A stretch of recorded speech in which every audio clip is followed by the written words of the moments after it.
Today, I turned 38 years old. And I have to admit, I feel kind of behind in life. Maybe you can relate to this feeling. I've always thought the American dream was to be married with 2.5 kids, a house with a white picket fence, a dog, and to have a steady corporate job. And the deadline to reach these goals was age 30. Back in my 20s, I spent way too much time watching TV and scrolling through Facebook. It was too much time because I kept hearing the same message. I kept seeing people I know accomplish the mission. And looking at what I didn't have compared to others my age caused me a great deal of stress. It caused me to put so much pressure on myself. So I went for all of those things. I forced toxic relationships to work.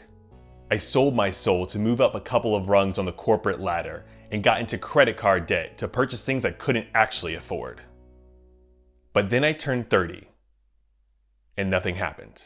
I wasn't shunned from corporate America for switching jobs every couple of years. I didn't lose my livelihood because I never got even one promotion.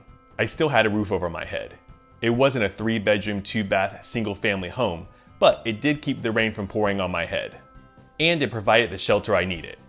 But it was way too expensive. And suddenly, I woke up. Something clicked in my brain and I started struggling to escape the hole that I created for myself. One kind of in the form of a grave. And I began crawling toward the light, fighting for some fresh air. I said no more toxic relationships. I started courting this hottie I met volunteering at church. I said no more to debt. I downsized to a small studio, one with German cockroaches that were everywhere, including the coffee that I just made at times.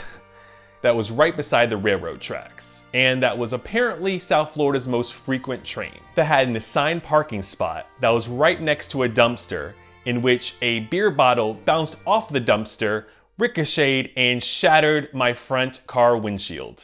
But I did what I had to do to get out of debt. It was rough, but I had to take extreme actions to counter the extreme mistakes I had made. Then Kati and I got engaged, got completely debt-free, cash flowed our wedding, and still had extra money saved up. This is when the old me would have used all that savings as a down payment on a house. And the fence. I'm not really sure how much white picket fence costs. And we would have had a baby right away because we're not getting any younger. We were in the perfect position to finally cash in on the American dream, but I didn't want it anymore.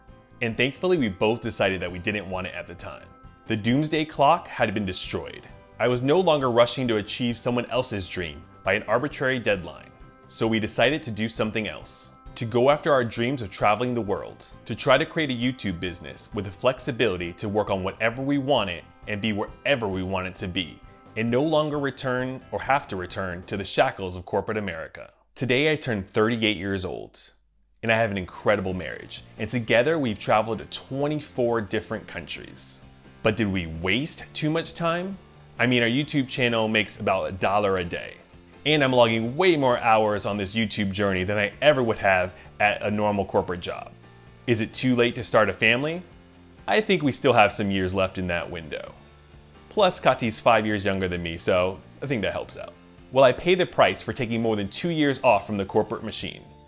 Maybe, but I was able to get a remote job for 8 to 9 months where I was able to still travel and make some money. Now, I'm sure I'm never gonna get a major promotion and I'm never gonna be a big corporate America bigwig, but that's okay. What if we never even get a dog? Well, that's fine. I don't care about that. I always thought that the American dream was to be married with 2.5 kids, a house with a white picket fence, and a steady corporate job. And the dog. Now I realize that the Oxford English Dictionary actually defines the American dream as the ideal that every citizen of the United States should have an equal opportunity to achieve success and prosperity through hard work, determination, and initiative. So that means that we can define our own American dream. We can define what success means by striving for what we want to accomplish, and we can do it on our own terms.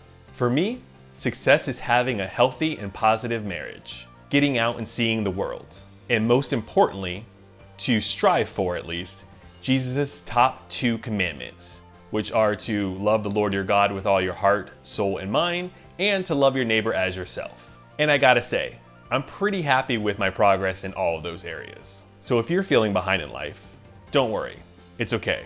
It's normal. But you need to make sure that you're running your own race and striving for your own definition of success. Because if you focus on the right target, I bet you'll see that you're not too far off. Thank you for watching this video. What could possibly be next?